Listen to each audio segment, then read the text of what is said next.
Students already మనం JEE 2025 కి సంబంధించి ఫిజిక్స్ లో 90% తెచ్చుకోవడం ఎలా అని ఒక వీడియో అయితే చేసాం.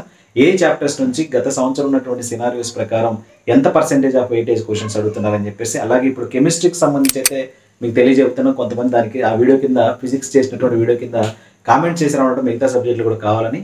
సో మీకు ఆ ఏదైతే ఎక్స్పెక్టేషన్స్ ఉన్నాయో మీ దగ్గరికి అయితే తీసుకొచ్చాను. కెమిస్ట్రీకి సంబంధించి ఈజీగా 90% తెచ్చుకోవాలంటే ఏ చాప్టర్స్ మీద ఫోకస్ పెట్టాలి. సో ఆ చాప్టర్స్ మీరు 100% ఎఫర్ట్తో multiple times PYQs and concepts నేర్చుకొని ప్రాక్టీస్ చేసినట్లయితే డెఫినెట్గా 90% వస్తుంది. ఇక 90% టార్గెట్ ఎందుకు అంటే 90% తెచ్చుకోవడం వల్ల మంచి సీట్లు సాధించేటువంటి కేటగిరీస్ ఉంటాయి. ఎస్సీ, ఎస్టీ, పీడబ్ల్యూడి వీళ్ళకి 90% వస్తే చాలు మంచి సీట్లు వస్తాయి. అండ్ అలాగే ఈ 90% అనేది మిగతా కేటగిరీల వాళ్ళకి, అది ఓపెన్ కేటగిరీ కావచ్చు, ఈడబ్ల్యూఎస్ కావచ్చు, ఓబీసీ ఎన్సీఎల్ కావచ్చు, వీళ్ళకి మినిమం క్వాలిఫైయింగ్ పర్సెంటైల్, ఇది క్వాలిఫై అయితే మీరు అడ్వాన్స్ మీద ఫోకస్ పెట్టచ్చు. అండ్ మిగతా కేటగిరీస్ వాళ్ళు సీట్ వస్తుంది, ఎన్ఐటీస్లో సీట్ కన్ఫర్మ్ కాబట్టి ఇంకా కొంచెం ఫ్రీ మైండ్తో ఎఫర్ట్ పెట్టి అడ్వాన్స్ అయితే క్రాక్ చేసేయచ్చు అనమాట. కాబట్టి 90% టార్గెట్తో మీరు చదివినట్లయితే ఈ చాప్టర్స్లో మీరు ఈజీగా 90% గెయిన్ చేసేదానికి అవకాశం ఉంది. ఇందులో ముఖ్యంగా మీకు జీఓసి జనరల్ ఆర్గానిక్ కెమిస్ట్రీకి సంబంధించి 15% ఆఫ్ క్వశ్చన్స్ 2024లో అడగడం జరిగింది.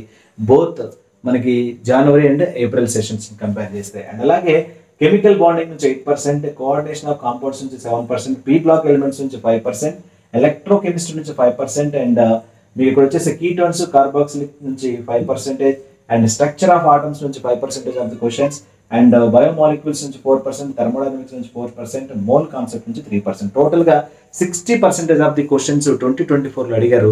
మీరు లాస్ట్ ఇయర్ సినారియోస్ అన్ని చూస్తే 19, 20, 21, 22, 23, 24 ఇవన్నీ కూడా మినిమం 45 అబోవ్నే ఉన్నాయి, 50% అబోవ్ ఉన్నాయి. సో కాబట్టి 50% అబోవ్ క్వశ్చన్స్ అంటే ఈ చాప్టర్స్ నుంచి మీకు అడిగేటువంటి 30 క్వశ్చన్స్లో దాదాపు 15 ప్రశ్నల వరకు ఈ చాప్టర్స్ నుంచి అడుగుతాడు. 15 ప్రశ్నలు మీరు ఆన్సర్ చేసినట్లయితే 60 మార్కులు వస్తాయి. 55+ మార్క్స్ స్కోర్ చేయగలిగితే, 55+ మార్క్స్ కెమిస్ట్రీలో స్కోర్ చేయగలిగితే మినిమం 90% వస్తుంది. మ్యాథ్స్ సంబంధం కూడా చెప్తాను. మ్యాథ్స్ అయితే ఇంకా చాలా తేలిక, తక్కువ మార్కులకి ఎక్కువ పర్సెంటేజ్ వస్తుంది. మీరు 25 to 30 మార్క్స్ తెచ్చుకున్నా సరే ఆ చాప్టర్స్ ఏమేం చేయాలో ఏంటో చెప్తాను. మ్యాథ్స్లో ఈజీగా 90% వస్తుంది. ఈ విధంగా ఓవరాల్గా 90% తెచ్చుకుంటే ఎస్సీ, ఎస్టీ, పీడబ్ల్యూడి క్యాండిడేట్స్కి మంచి ఎన్ఐటీస్లో, ట్రిపుల్ ఐటీస్లో మంచి సీట్లు వస్తాయి. అండ్ అదర్ కేటగిరీస్ అయితే మినిమం క్వాలిఫై అవుతారు, అడ్వాన్స్ మీద ఫోకస్ పెట్టచ్చు. ఫ్రీ మైండ్తో మీరు అడ్వాన్స్ పైన ఫోకస్ పెడితే ఈజీగా అడ్వాన్స్ క్రాక్ చేసేయచ్చు అనమాట. సో ఇది వీడియో సెలెక్షన్ ఫ్రెండ్స్కి అయితే షేర్ చేయండి. మన ఛానల్ సబ్స్క్రైబ్ చేసుకొని డైలీ పనులకైతే ట్రై చేయండి. Thank you.